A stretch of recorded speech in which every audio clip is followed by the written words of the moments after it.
مولاي صل وسلم دائما أبدا على حبيبك.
سبحان ربی العظیم، پاک ہے وہ اللہ جو عظیم عزت کا مالک ہے۔ سبحان ربی الاعلیٰ، کہ پاک ہے وہ ہمارا رب جو سب بلندیوں سے بلند تر ہے۔ تو جس طرح نماز کے اندر ہم نے اس بات کا اقرار کیا ہے، سبحانک اللہم وبحمدک وتبارک اسمک وتعالی جدک، اے اللہ تیرا نام برکت والا ہے، اے اللہ تیری شان بلند ہے۔ تو جس طرح نماز کے اندر ہم نے اقرار کیا ہے، اسی طرح نماز کے بعد بھی اپنے رب کے حکم کو ماننا چاہیے۔ تو اسی لیے اللہ پاک نے جو رجب کا مہینہ ہمیں عطا کیا ہے، یہ حرمت والے مہینوں میں سے چوتھا مہینہ ہے۔ تو رجب کا معنی تعظیم کرنا، رجب کا معنی مطہر ہونا، کہ جو اس کے اندر اپنے گناہوں سے توبہ کرتا ہے اللہ اسے پاک کر دیتا ہے۔ اور تیسرا معنی فرمایا کہ تیز بہاؤ، جس وقت انسان اپنے گناہوں سے توبہ کرتا ہے تو اللہ کی رحمت تیزی کے ساتھ آتی ہے، اس آدمی کی طرف تیزی کے ساتھ اس کا استقبال کرتی ہے۔ تو فرمایا جس طرح تیز بہاؤ پانی پہاڑوں کے اوپر ہو، جب وہ نیچے آئے تو کسی چیز اس کی رکاوٹ نہیں بنتی، فرمایا بہا کے لے جاتا ہے۔ تو اسی طرح جب سیلاب آتے ہیں، بڑے بڑے مکان پکے ہیں، فصلیں ہیں، بند ہیں، لیکن وہ بارشیں، وہ پانی، وہ سیلاب بہا کے لے جاتے ہیں۔ تو فرمایا رجب کا معنی ہے تیز بہاؤ۔ تو جب تم مسلمانوں گناہوں سے توبہ کرتے ہو، اللہ کی رحمت اتنی تیزی کے ساتھ آتی ہے، فرمایا تمہارے گناہوں کو بہا کے لے جاتی ہے۔ تو ہمیں رجب سے محبت بھی کرنی چاہیے اور اس سے فائدہ بھی اٹھانا چاہیے۔ اور چوتھا معنی اس کا کہ فرمایا رجب ایک جنت کی اندر نہر ہے جسے رجب کہا جاتا ہے۔ جنت کے اندر ایک نہر ہے، فرمایا اسے بھی رجب کہتے ہیں۔ تو فرمایا جو مسلمان اس مہینے کے اندر ایک نفلی روزہ رکھے، ایک نفلی روزہ اس مہینے کے اندر رکھے، فرمایا اللہ رب العزت اس سے جنتی نہر سے سیراب کرائے گا، جنتی نہر کا پانی پیے گا۔ میں آپ دوستوں سے ایک سوال کرتا ہوں، جو آدمی جنتی نہر سے پانی پی لے، کیا وہ دوزخ کے اندر جا سکتا ہے؟ وہ کبھی نہیں جا سکتا۔ اس سے پتہ یہ چلتا ہے وہ جنت کا مستحق ٹھہر گیا جس نے ایک نفلی روزہ رکھا۔ اس لیے حضور علیہ الصلوۃ والسلام نے فرمایا یہ جو سردیوں کا موسم آتا ہے، راتیں لمبی ہوتی ہیں اور دن ٹھنڈے ہوتے ہیں، حضور نے فرمایا یہ ایمان والوں کے لیے بہاریں ہیں، ایمان والوں کے لیے یہ راتیں، یہ دن بہاریں ہیں۔ فرمایا دن کو روزہ رکھ لو، رات کو اللہ کی بارگاہ میں قیام کر لو، تہجد کی نماز ادا کر لو، نفل ادا کر لو۔ کیوں کہ نیند بھی پوری ہو جاتی ہے۔ فرمایا دن کے اندر تم نے روزہ رکھا تو نہ پیاس کا پتہ چلتا ہے نہ بھوک کا پتہ چلتا ہے۔ تو ایمان والوں کے لیے موسم سردی کا فرمایا یہ بہاریں ہیں۔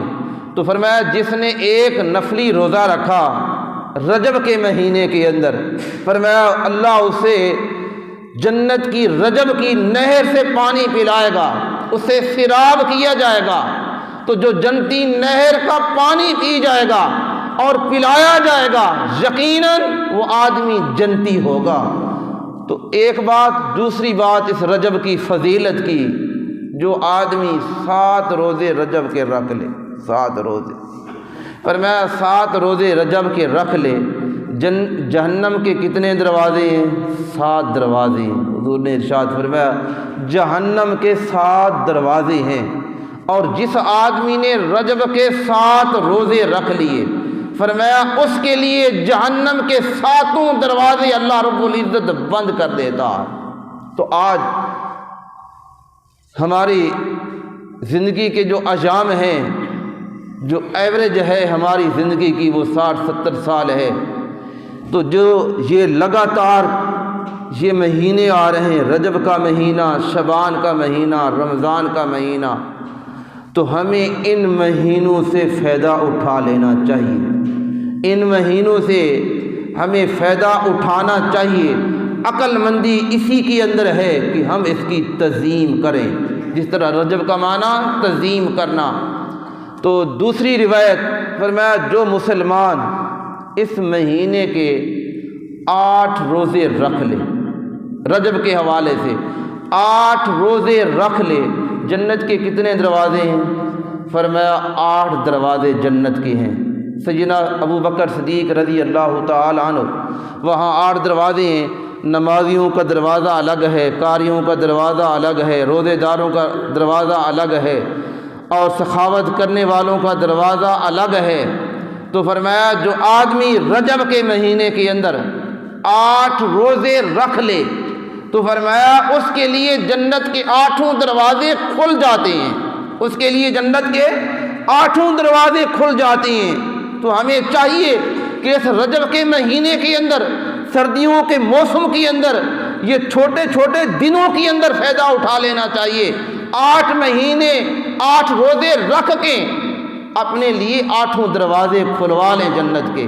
تو حضور علیہ الصلوۃ والسلام نے پھر سیدنا ابو بکر صدیق رضی اللہ تعالی عنہ، حضور علیہ الصلوۃ والسلام نے فرمایا ابو بکر تم میری امت کے ایسے فرد ہو کہ جنت کے 8 دروازوں سے تیرے لیے صدا آئے گی۔ ایک دروازہ کہے گا کہ ابو بکر میری طرف سے آ جا، یہاں سے گزر کر جنت کے اندر پہنچ جا، اور روزے والا دروازہ کہے گا ابو بکر میرے دروازے سے آ جا اور تو جنت کے اندر پہنچ جا، اور اسی طرح زکوٰۃ والا دروازہ کہے گا ابو بکر میرے دروازے سے آ جا۔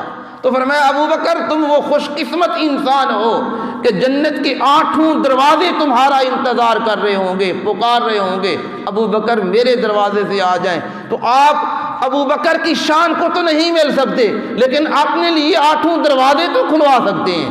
8 دروازے، 8 روزے رکھ کے آپ کے لیے 8 دروازے کھل گئے۔ تو یہ اللہ کا کتنا بڑا کرم ہے، کتنی بڑی مہربانی ہے کہ 8 روزے رکھ کے آپ نے اپنے لیے 8 دروازے جنت کے کھلوا لیے۔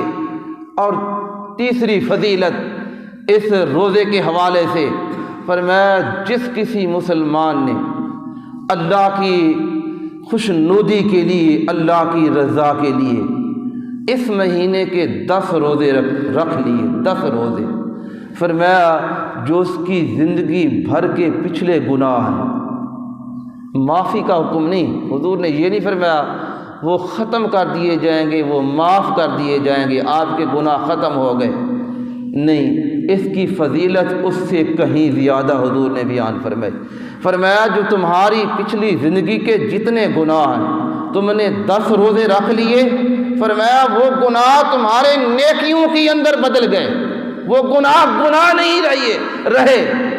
فرمایا کہ تم نے وہ گناہ کیے تھے، اس ماہ رجب کی فضیلت سے، ماہ رجب کی تعظیم سے، ماہ رجب کا احترام کرنے سے تم نے ماہ رجب کے اندر 10 روزے رکھ لیے تو جو تمہارے پچھلے گناہ ہوئے، تم سے غلطیاں ہو گئیں، تم سے نافرمانیاں ہو گئیں، فرمایا اللہ ان 10 روزوں کے بدلے کے اندر تمہارے گناہوں کو نیکیوں کے اندر تبدیل کر دیا ہے۔ فرمایا وہ گناہ نہیں رہے، وہ نیکیاں بن گئی۔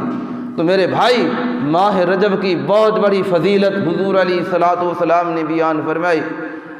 اور 5ویں بات، یہ جو ماہ رجب ہے، علماء مفسرین لکھتے ہیں یہ اس طرح ہے کہ جس طرح کسان زمین کو تیار کرتا ہے، فرمایا اس کے اندر حضور علیہ الصلوۃ والسلام نے ماہ رجب کے اندر ایک دعا مانگی، فرمایا اللہم بارک لنا فیہ رجبہ۔ یہ دعا حضور علیہ الصلوۃ والسلام نے رجب کے شروع دنوں کے اندر اپنے صحابہ کے جھرمٹ کے اندر بیٹھ کے مانگی۔ یہ الفاظ وہی ہیں، اب زبان میری ہے، یہ الفاظ، یہ ادا کیے ہوئے الفاظ حضور علیہ الصلوۃ والسلام کی زبان نبوت سے عطا ہوئے۔ فرمایا اللہم بارک لنا فیہ رجبہ، اللہ اپنی برکتیں ہمارے اندر ڈال دے، اللہم بارک لنا فیہ، اس میں اپنی برکتیں عطا فرما۔ رجبہ فرمایا و شبانہ، اور رجب اور شبان کے مہینوں کے اندر، و بلغنا فرمایا رمضانہ، اور ہمیں پہنچا دے ماہ رمضان تک، ہمیں ماہ رمضان تک پہنچا دے۔ تو دعا کی اس رجب کے مہینے کے اندر، تو علماء مفسرین لکھتے ہیں رجب اس طرح کا مہینہ ہے جس طرح کسان اپنی زمین کے اندر ہل چلاتا ہے، اسے تیار کرتا ہے، پھر بیج ڈال دیتا ہے۔ فرمایا رجب ہے بیج ڈالنے کا مہینہ، فرمایا شبان ہے کہ اس فصل کے اندر پانی دینے کا مہینہ، ماہ رمضان کیا ہے؟ فرمایا فصل کاٹ کے کسان اپنے گھر غلہ لے آتا ہے۔ تو فرمایا اے ایمان والو، اس رجب کے اندر اپنے آپ کو تیار کر لو، گناہوں سے توبہ کر لو، اس رجب کے اندر نیکیوں کے اندر اضافہ کر لو۔ فرمایا یہ پانی، یہ بیج ڈالنے کا مہینہ ہے۔ اگر کوئی آدمی کسان بیج ہی نہ ڈالے تو کیا وہ یہ امید رکھتا ہے کہ میں فصل کاٹ کے گھر میں لے آؤں گا؟ نہیں، اس کے گھر کے اندر فصل نہیں آئے گی، نہ کھیتوں کی طرف فصل کاٹنے کے لیے جائے گا۔ تو فرمایا رجب ہے بیج ڈالنے کا مہینہ، شبان ہے فرمایا یہ پانی دینے کا مہینہ ہے، رمضان فصل کاٹنے کا مہینہ، گھر کے اندر غلہ جمع کرنے کا مہینہ ہے۔ تو ماہ رمضان، یہ 3 مہینے لگاتار حضور علیہ الصلوۃ والسلام نے ان کے اندر یہ دعا مانگی، اللہم بارک لنا فیہ رجبہ و شبانہ وبلغ رمضانہ، اور ہمیں رمضان تک خیر و عافیت کے ساتھ پہنچا دے۔ تو 3 مہینوں کی فضیلت کیا ہے؟ ان 3 مہینوں کے اندر ہر مہینے کے اندر ایک بہت بڑی رات فضیلت والی آ رہی ہے۔ اس شبان کے اندر بھی، رجب کے اندر بھی، شبان کے اندر بھی، ماہ رمضان کے اندر بھی۔ آپ کہیں گے اس مہینے کی فضیلت وہ کون سی رات ہے، کون سی شب ہے؟ جس رات حضور علیہ الصلوۃ والسلام کو اللہ پاک نے اپنے پاس بلا کے عظیم معجزہ عطا کیا، عظیم معجزہ، وہ 27 رجب کی رات ہے۔ حضور علیہ الصلوۃ والسلام 1,24,000 کما بیش کسی رسول کو اللہ نے یہ فضیلت نہیں بخشی، یہ ہمارے نبی کو اللہ نے فضیلت عطا کی ہے۔ 27 رجب حضور علیہ الصلوۃ والسلام کو اللہ نے اپنے پاس بلایا ہے، فرمایا یہ 27 رجب یہ فضیلت والی رات ہے۔ جس طرح اللہ کے نبی بلندی پہ فیض ہوئے، اپنے رب کے ساتھ ملاقات کی، تو فرمایا اسی نبی کا امتی جب اس مہینے کی فضیلت کو احترام کے ساتھ، احکام الہی کے ساتھ گزارتا ہے تو اللہ بھی اس کو فضیلت دے کے بلندیوں تک فیض کر دیتا ہے۔ تو فرمایا اسی طرح اس مہینے کی 27 رجب کی رات ہے جو اللہ نے ہمارے نبی کو معراج کرا کے عظیم معجزہ تا قیامت تک کے لیے یہ عظیم معجزہ عطا کیا۔ اور شبان کے اندر جو شب برات ہے وہ عظیم رات ہے، اس کے اندر بھی اللہ پاک گناہ گاروں کی بخشش فرماتا ہے۔ فرمایا شعبان اور تیسرا مہینہ ماہ رمضان کے اندر وہ شب قدر آ رہی ہے، آپ کو سلامتی والی رات اللہ پاک نے عطا کی۔ فرمایا اس ایک رات کی عبادت 1000 مہینوں کی عبادت سے اعلیٰ ہے، ایک رات کی عبادت 1000 مہینوں کی عبادت سے اعلیٰ ہے۔ تو میرے بھائی ان 3 مہینوں کو اللہ نے 3 راتوں سے نوازا ہے، کس لیے؟ حضور کی امت کے لیے۔ اب جو یہ رجب کا مہینہ جو 4 مہینے حرمت والے تھے، سیدنا حضرت آدم علیہ السلام سے لے کے تا قیامت تک کے لیے، اب اس کے اندر یہ تھا کہ اگر کوئی 2 گروپ آپس میں ان کی لڑائی جھگڑا فساد چل رہا ہوتا تو جب رجب کا چاند نظر آتا ان کی لڑائیاں ختم ہو جاتی، کہتے ہمارے بڑوں نے اس کا احترام کیا ہے اور ہم اس کے اندر لڑائی نہیں کریں گے، اس کے بعد یہ مہینہ ختم ہوگا، پھر ہمارا جھگڑا فساد جتنا چل رہا ہے اسی طرح ہم نئے سرے سے اس کو پھر شروع کریں گے۔ تو اس کی یہ حرمت ختم ہو گئی، یہ چیز ختم ہو گئی، منسوخ ہو گئی۔ اب ان دنوں کے اندر، ان مہینوں کے اندر جو 4 مہینے میں نے آپ دوستوں کے سامنے پہلے بیان کیے، اگر کوئی کافر آپ کے اوپر حملہ کرتا ہے تو مسلمانوں کو اجازت ہے کہ اس کا جواب دیں اور اس کے اوپر آپ حملہ آور ہو سکتے ہیں، لیکن جو فضیلت ہے کہ اس رجب کے مہینے کے اندر، ذوالقعدہ، ذی الحج، محرم کے مہینے کے اندر، اس کے اندر یہ ہے اگر آپ نیکی ایک کریں گے ثواب اس کا دگنا ہوگا، 2 نیکیوں کے برابر ہوگا۔ آپ نے 2 نیکیاں کی تو ثواب آپ کو اللہ 4 نیکیوں کا عطا فرمائے گا۔ آپ نے 10 نیکیاں کی اللہ آپ کو 20 نیکیوں کا ثواب دے گا۔ تو یہ حرمت، یہ فضیلت تا قیامت تک کے لیے اللہ نے حضور کی امت کو عطا کی ہے، تو ہمیں اس سے فائدہ اٹھانا چاہیے۔ اور تاریخی بات جو ہے اس کے حوالے سے، اس رجب کے حوالے سے، کہ پہلی تاریخ کو سیدنا حضرت امام باقر رضی اللہ تعالی عنہ کی ولادت کا دن ہے۔ آج 2 رجب ہے، جو کل جمعرات کا دن گزرا ہے، اور پہلی تاریخ کو امام باقر صادق رضی اللہ تعالی عنہ جو حضرت سیدنا زین العابدین کے صاحبزادی ہیں اور امام حسین کے پوتی ہیں، ان کو اللہ نے اس رجب کی پہلی تاریخ کو یہ فضیلت عطا کی ہے، پہلی تاریخ کو آپ کی ولادت بسعادت ہوئی ہے۔ تو حضرت امام باقر صادق رضی اللہ تعالی عنہ، میں نے جو آیات پڑھی ہے میں اس آیات کی طرف پہلے آنا چاہتا ہوں۔ صبغۃ اللہ ومن احسن من اللہ، فرمایا کہ اللہ کے رنگ میں سے کس کا رنگ اچھا ہے؟ صبغۃ اللہ، جو اللہ کا رنگ ہے، ومن احسن من اللہ صبغہ، فرمایا اللہ کے رنگوں میں سے کس کا رنگ اچھا ہے؟ تو جس وقت یہ زمانہ ہے جلیت کے اندر، عرب کی سرزمین پہ، عیسائیوں کے ہاں بھی، عام قبیلوں کے ہاں، جس کی ہاں بچہ پیدا اور کس رنگ کے پانی کے ساتھ انہیں غسل دیا جائے، اس وقت حضرت جبریل امین یہ آیت مبارکہ لے کر حضور کی بارگاہ میں حاضر ہو گئے۔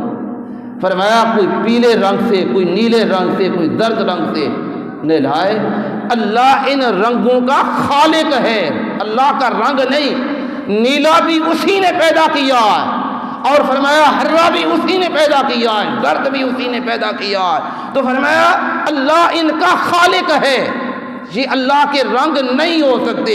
فرمایا اے مسلمانوں تم نے کیا کرنا ہے؟ صبغۃ اللہ ومن احسن من اللہ صبغہ، اللہ کے رنگوں میں سے کس کا رنگ اچھا ہے؟ تو صحابہ کرام رضوان اللہ تعالی اجمعین، یہ جو دین ہم تک پہنچا ہے، جاننے والے، علم رکھنے والے، اے میرے اللہ کے بندو تم علم کو پڑھتے جاؤ، علم حاصل کرتے جاؤ۔ فرمایا علم حاصل کرنا یہ اللہ کی صفتوں میں سے وہ صفت ہے۔ فرمایا اللہ کا ایک نام ہے ستار، ستار کا معنی کیا ہے؟ فرمایا پردہ پوشی کرنے والا۔ اے اللہ کے بندو تم اللہ کی اس صفت کو اپنا لو۔ فرمایا اگر کسی کے گناہ تمہیں ظاہر ہوں، نظر آئے، تو فرمایا ان کے گناہوں کے اوپر پردہ پوشی ڈال لو۔ فرمایا یہ اللہ کے رنگوں میں سے ایک رنگ ہے، اللہ کی صفت ہے۔